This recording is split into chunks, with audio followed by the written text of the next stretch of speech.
ሕይወቷን ለመምራት የሥራ ውጥረት ውስጥ ያለችውን ጎሆ ተመልክተን የፊልሙን እይታ እንጀምራለን። ከሥራ ቦታዋ በተጨማሪ በቤቷ ውስጥም እናቷ ጎጂን ከሷ በላይ ወንድሟ ጎካንን ስለምታስበልጥና ብዙ ጫናዎች ስለሚያርፍባት ውጥረት ውስጥ ልትገባ ችላለች። የ29 ዓመትም ወጣት ስትሆን አንድ ቀን ላይ የሥራ ቦታ አለቋ በመሞቷ ምክንያት ለቅሶ ቦታው ላይ ልቧ ተሰብሮ ሐዘን ውስጥ እያለች ካንግ ታዮ የተባለው የግሩፑ ሊደር ተመልክቷት እንዳዘነች ይገባዋል። ላለፉት 4 ዓመታቶችም ከሷ ጋር አንድ ላይ ሰራ ሲሆን በኮስታራው ማንነቱ አማካኝነት የግሩፑን አባላቶች ብዙ ስራ እንዲሰሩ እየገፋቸው ቆይቷል። አሁን ላይም አለቋ በመሞቷ ምክንያት ግሩፕ ቢ ወደ ተባለውና ወደ ሌላኛው አባል እንድትዘዋወር ስትደረግ የአጋጣሚና የእድልም ነገር ሆኖ በዚህ ግሩፕ ውስጥ አዲሷ አለቃዋ የቀድሞ ፍቅረኛዋ ሆኖ ታገኘዋለች። ስሙም ዋንጂሆ ሲሆን ከዚህ ቀደም ለ3 ዓመታቶች ያክል ከሱ ጋር በፍቅር ግንኙነት ውስጥ ቆይታ የነበረ ቢሆንም በድንገት ግን ምክንያቱን ሳይነግራት ግንኙነታቸው እንዲቋረጥ አድርጎ እንደነበር ስትመለከተው ትዝ ይላትና ወደ ቀድሞ የግሩፕ መሪ ቴው ጋር በመሄድ ወደ እሱ ጋር እንድትመለስ ጥያቄዋን ታቀርባለች። እሱ ግን ምንም ያክል ብትለማመጠውም በሐሳቧ ሊስማማላት አልቻለም ነበር። ማታ ላይም የጂሁን መምጣት አስመልክቶ አነስ ያለ ፓርቲ መሰል ዝግጅት ይዘጋጅና በዝግጅቱ ላይ ጄሆ የፍቅር ሙዚቃን ማቀንቀን ይጀምራል። ይሄም ክስተት ለሁለቱም አብሮ ያሳለፏቸውን የፍቅር ጊዜያቶች እንዲያስታውሱ ሲያደርጋቸውና ከዚህ በላይ ተቋቁማ መቆየትን ስላቃታት እያለቀሰች ከቦታው ለቃ እየወጣች እያለ የቀድሞ የግሩፓ መሪ አስቆማትና እያባበላት እንባዋን ሲጠርግላት ይታያል። በቀጣዩም ቀን ላይ ሁሉንም ነገር ለመርሳትና ከቀድሞ ፍቅረኛዋ ለመራቅ እየሞከረች ስራዋን ትቀጥላለች። እንዲሁም እናቷ የብላይንድ ዴት ቀጠሮን አዘጋጅታላት ስለነበር እሱን ለማግኘት ወደ ቀጠሮ ቦታው ብታመራም ወደ ቦታው ቴሁ ሲመጣና ዛሬ ምሽቱን ስራ ቦታ ላይ ማሳለፍ እንዳለባት ሲነገራት ካለምንም አማራጭ ቀጠሮውን በማቋረጥ ወደ ስራ ቦታዋ ታመራለች። ምሽቱንም እዛ ውስጥ ታሳልፍና እረፍት ለማድረግ አንድ ባዶ ክፍል ውስጥ ጋደም ስትል ፊቱን ልንመለከተው ያልቻልነው ሰው ወደ ክፍሉ ይገባና እንዳይበርዳት ልብሶችን ሲያለብሳት ይታያል።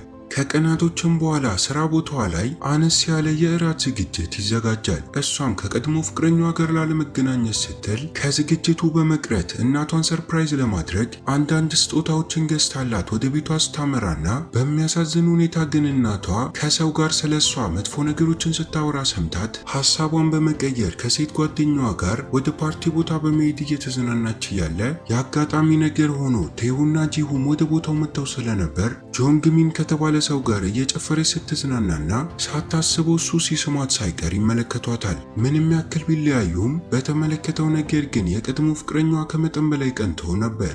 አብራት እየተዝናና ከነበረውም ሰው ጋር ስራ ቦታ ላይ ስለምትተዋወቅ በቀጣዩ ቀን ላይ ግስጥ ብሎ ወደ እሷ ጋር በመምጣት እንደተመቸችው ይነግራታል። ይሄ ሁሉ ነገር በሚፈጠርበት ሰዓት ላይ ቴሁ ሳይቀር ለሷ ስሜት እንዳለውና ያኔ ድርጅት ውስጥ ተኝታ እያለ እንኳን እንዳይበርዳት ልብስ ያለበሳት እሱ መሆኑን እንረዳለን። ቀናቶች እየተቆጠሩ በመጡ ቁጥር ወደ ድርጅቱ አዳዲስ ሰዎች እየገቡ ይገኛል። ከነዚህም መካከል ፕሮዲውሰር የሆነው ኪሚዮቻን አንደኛው ሲሆን ከስራ ቦታው ባለቤቶች ጋር ግንኙነት ስላለው እንደማይባረር ገብቶት ሴት ተቀጣሪና ሰራተኞችን አጋጣሚውን ባገኘ ቁጥር ትንኮሳን እያደረገባቸው ይገኛል። ይሄንንም ነገር በጎሆ ላይ ሊፈጽም ሲሞክር ቴው ተመልክቶት ከመጠን በላይ እየተናደደበት ሲሆን ስራ ቦታው ላይ ከምታውቃቸው ወንዶች ጋር ስትሆን እንኳን ተመልክቶ እየቀና ቢሆንም በቻለው አቅም ግን ስሜቱን ለመደበቅና ሊኮራባት እየሞከረ ይገኛል።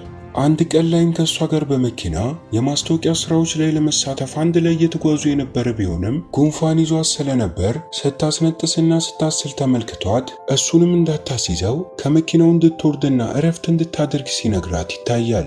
በድርጅቱ ውስጥም በጂሁንና በቴው መካከል በሚመራው የግሩፕ ኤ እና ቢ ቡድን አባላቶች ፉክክር የተነሳ ሲሆን ሁለቱም የአንዳቸው ግሩፕ ከሌላኛው በልጦ እንዲገኝ ጠንክረው ለመስራትና ለማሸነፍ እየሞከሩ ይገኛል። ጆንግሚን ደግሞ አሁንም ቢሆን በጎሆ ላይ ያለውን እድል ለመጠቀም እየሞከረ ሲሆን እሷ ግን ልክ እንደ አንድ የሥራ ቦታ ጓደኛ እንጂ ልክ እንደ ሌላ ነገር እሱን እንደማትመለከተው ብትነግረውም እሱ ግን በእሷ ላይ ተስፋ ሊቆርጥ አልቻለም ነበር። አንድ ቀን ላይም ከቴሁ ጋር በስራ ጉዳይ ከከተማ ወጥተው ስለነበር ስራቸውን ጨርሰው አንድ ላይ እየተመለሱ እያለ በድንገት የሆድ ህመም አጋጥሟት ስለነበር እዛው መኪና ውስጥ እንዳለች እንቅልፍ ሲወስዳትና እሱም በፈገግታ ተሞልቶ እየተመለከታት መጀመሪያ የተገናኙበትን ጊዜ ማስታወስ ሲጀምርና ወደ ድርጅታቸው ለመግባት ለቅጥር ኢንተርቪዎችን ስታደርግ ተመልክቷት ገና በመጀመሪያ ቀኗ ተመችታው እንደነበርና ምንም ያክል ኮስታራ እንደሆነ ለማስመሰል ቢሞክርም በስራዎቿ ግን ሁሌም ደስተኛ እንደነበር በተለይ ፍቅረኛ እንዳላት ካወቀ በኋላ በቻለው አቅም ከሷ ለመራቅና የስራ ጫናን እያሳደረባት ሊቀጣት ሞክሮ እንደነበር በጊዜያቶች ሂደት ውስጥም ከፍቅረኛዋ ጋር መለየቷን አውቆ የነበረ ቢሆንም ልቧ ተሰብሮ ስለነበር ግን ደፍሮ ሊያናግራት አልሞከረም ነበር። ከትውስታችን ስንመለስ ለሰዓታቶች ያክል እዛው መኪና ውስጥ እንቅልፍ ከወሰዳት በኋላ በዝናቡ ድምፅ አማካኝነት ከእንቅልፏ ስትነቃ ይታያል። በቀጣዩም ቀን ላይ ለድርጅታቸው የማስታወቂያ ፎቶዎችን ፓርክ ጂንሆ በተባለ ካሜራማን አማካኝነት እየተነሳች ስለነበር እናቷ ብትደውልላትም ስልክ ልታነሳ ስላልቻለች ወደ ድርጅቱ ልታገኛት ትመጣለች። የቀድሞ ፍቅረኛዋ ጂሁንም ተመልክቷት ወደ ውስጥ እንድትገባ በማድረግ መነጋገር ይጀምሩና ልጇ ጎሆ የሚመጥናትን አይነት ፍቅረኛ እንዳገኘች ፈጥሮ ይነግራታል። በተመሳሳይ ሰዓት ላይ ጎሆ ደግሞ የተለያዩ ፎቶዎችን ስትነሳ ከቆየች በኋላ መሬቷን ሸራቷት ልትወድቅ ስትል ካሜራማኑ ፓርክ ደግፎ ሲይዛትና እሷም አኳኋኑ ስላላማራት ደንግጣ ስትገፈትረው ወድቆ እጁ እንዲሰበርና ካሜራውን ጥሎት ስለነበር በሌባ አማካኝነት እንዲሰረቅ ምክንያት ትሆናለች። ወደ ስራ ቦታዋም ከተመለሰች በኋላ ጂሆን ከእናቷ ጋር ተነጋግሮ እንደነበር ስላወቀች ወደ ቢሮ በመሄድ እያስጠነቀቀችው ካሁን በኋላ ከሷም ሆነ ከቤተሰቦቿ እንዲርቅ ተነግረዋለች። የካሜራማኑን ፓርክንም እጅ እንዲሰበር ምክንያት ሆና ስለነበር ስለተፈጠረው ነገር ይቅርታ እየጠየቀችውና በዛውም ወደ ቤቷ እየሸኛት ስለነበር በተለያየ አቅጣጫ ሁለቱ የሚወዷት ቴሁና ጆንግሚንም ወደ እነሱ ጋር በመምጣት ይቀላቀሏቸዋል። ከዛም ለአራት ሆነው ወደ ባር በመሄድ ሲዝናኑና ሶስቱም ወንዶች የእሷን ልብ ለማሸነፍ ሲሞክሩ እንዲሁም ወደ ባሩ ከመምጣታቸው በፊት የተገናኙበት ቦታ ላይ ከርቀት ሆኖ የቀድሞ ፍቅረኛዋም ሲመለከታት እንደነበር እናያለን። እንዲሁም ያኔ በስራ ጉዳይ ከከተማ ወጥታ እያለ ጆንግሚንን ከአንዲት ሴት ጋር ተመልክታውና ፍቅረኛ እያለው ከሷ ጋር አብሮ ለመሆን ሞክሮ እንደነበር በማሰብ ከሷ እንዲርቅ ለማድረግ ሞክሮ የነበረ ቢሆንም እሱ ግን ወደ ስራ ቦታቸው ከተመለሱ በኋላ አብራው የነበረችው ሴት ፍቅረኛው ሳትሆን እህቱ መሆኗን በመናገር ሊያስረዳት ሞክሯል። በቀጣዩም ቀን ላይ ስራ ቦታ ላይ ያለች ወንድሟ ሊያገኛት ወደ እሷ ጋር ይመጣል። እናም እሷ በእናታቸው እሱ የበለጠ ስለሚወደድና ቤተሰቦቹን የመቆጣጠር ኃላፊነት የሱ ቢሆንም ነገር ግን እሷ ላይ ስለተጣለባት ከሱ ጋር ተነጋግራ የበለጠ ንዴት ውስጥ ስገባና ራሷን ለማረጋጋት ወደ ሬስቶራንት ሄዳና ከመጠን በላይ ተመግባ ታማ ራሷን ስስት ይታያል። ከሰዓታቶችም በኋላ ስትነቃ ራሷን ሆስፒታል ውስጥ ሆናና የቀድሞ ፍቅረኛዋ ጂሁንም እዛው ከጎኗ ሆኖ ትነቃለች። ራሷንም ለመቆጣጠር እየሞከረች ወደ ቤቷ ካደረሳት በኋላ ድሮ ላይ ለምን በድንገት ግንኙነታቸውን አቋርጦ ትቷት እንደሄደ ትጠይቀዋለች። እሱም ሊያስረዳት ቢሞክርም መልሳ ሐሳቧን በመቀየር መስማት እንደማትፈልግ ተናግራ እያለቀሰች ትታው ትሄዳለች። በቀጣዩም ቀን ላይ ሴቶች ላይ ትንኮሳን የሚያደርገው ዩቻን እንደለመደው ሳታስበው ጎሃንን ኳሏ በመምጣት ሲያቅፋትና እየተፈጠረ ያለውንም ነገር እየተመለከተ የነበረው ቴሁ ተናዶበት እጁን ጠቅልሎ በመያዝ በድጋሚ እሷ ላይ እንደዚህ አይነት ነገር እንዳያደርግ ሲያስጠነቅቀው ይታያል። እንዲሁም በዚህ አጋጣሚ ራሱን እንዴትም ገፋፍቶ በሳምንቱ መጨረሻ ላይ ለመዝናናት አንድ ላይ ዴት እንዲወጡ ይጠይቃታል። እሷም የፊቱና የጆሮውን መቅላት ከተመለከተች በኋላ በመፍራቱ ብትገረምም በሐሳቡ ግን ተስማምታ ነበር። የማይደርስ ነገር የለምና የቀጠሯቸው ቀን ደርሶ ለመዝናናት አንድ ላይ ወጥተዋል። በሚያስቅም ሁኔታ ቀኑን ሙሉ ሁለቱም ግራ እየተጋቡና እየተርበተበቱ ጊዜያቸውን ካሳለፉ በኋላ በመኪና ወደ ቤቷ ሲያደርሳት ከመለየታቸው በፊት ከሱ ግሩፕ ለቃ ወደ ቀድሞ ፍቅረኛዋ ግሩፕ ለምን እንድትገባ እንዳደረጋት ትጠይቀዋለች።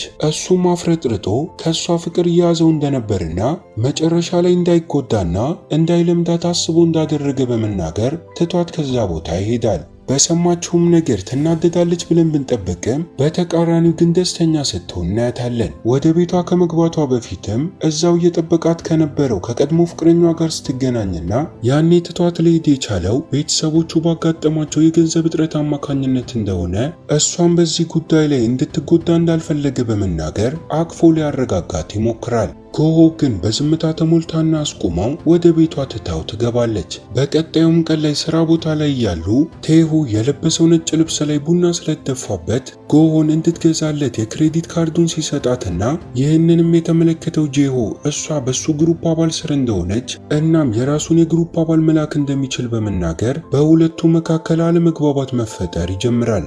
እንዲሁም ብቻውን እስኪሆን ከጠበቀ በኋላ የድሮ ፍቅረኛው እንደነበረች አሁንም ቢሆን ግን እንደሚወዳት ሲነግረው ተደብቀው እየሰሙ የነበሩት ጆንግሚንና ጂው ወደ እነሱ ጋር በመምጣት እነሱም ጎሆን እንደሚወዷት ይናገራሉ። በሚያስቅም ሁኔታ ልጅቷ መስሪያ ቤቷ ውስጥ ባሉት በአራቱም ወንዶች ተወዳና እነሱም ወደ ባዶ ክፍል በመግባት እርስ በእርሳቸው እየተፎካከሩ ለእሷ ማን እንደሚመጥናት ለመወሰን እየሞከሩ ይገኛል። እናንተስ ቤተሰቦች የትኛውን መረጣችሁላት? እስቲ ኮሜንት ላይ አስቀምጡልን። ውሳኔ ላይም ከመድረሳቸው በፊት አለቃቸው ቾንግሶ ስለመጣባቸው ስፖርት እየሰሩ በማስመሰል ሊሸውዱት ይሞክራሉ።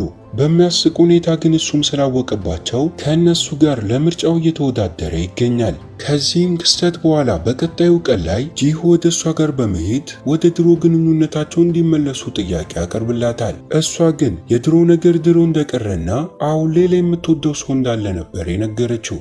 እንዲሁም እናቷ ትደውልላትና ወንድሟ ከቤት እንደጠፋ ስትነግራት በመጨናነቅ ወደ ቤቷ በመመለስ እሱን ለማፈላለግ መሞከር ትጀምራለች። እናም በዚህ የጭንቀትና የብቸኝነት ጊዜዋ ውስጥ ቴሁ ብቻዋን ሳይተዋት ከጎኗ በመሆን አብሯት እያፈላለገ ይገኛል። ከሰዓታቶችም የልፋት ፍለጋ በኋላ መሃል መንገድ ላይ ስታገኘውና ባደረገው ነገር ተናዳበት በቦክስ ስትመታው ይታያል።